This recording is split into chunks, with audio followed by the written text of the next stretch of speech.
दासी कलोई विच बासरण संगावती तकरार ता मुबैना तौर पोरियत के बाहे डी साड़ी कत्ल कर चुका है। रवाज तफसील वधिक मालूम कयो था असगर अली का। असगर छा तफसील है?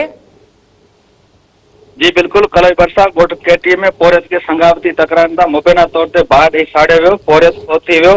बुधायो पियो वञे खोस्की पुलिस मुकामी वडेरनि जो वंगार वेंदे पोरियत हकीम कपरी के मुख़्तलिफ़ वक़्तनि ते तंग कंदे हिरासा कंदी रही है। पोरियत हकीम कपरी जे छोकिरियुनि सां संग ॾिना विया आहिनि।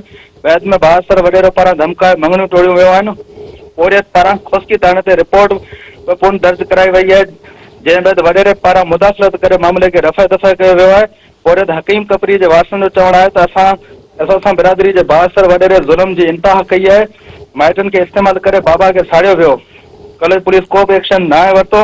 इन्हनि DIG हैदराबाद SSP बदीन समेत वसण खां मुतालबे कयो त मामले जी नोटिस वठी जवाबदार गिरफ़्तार कया वञनि, मथनि केस दाख़िल कयो वञे। जी असगर अवान जी मेहरबानी।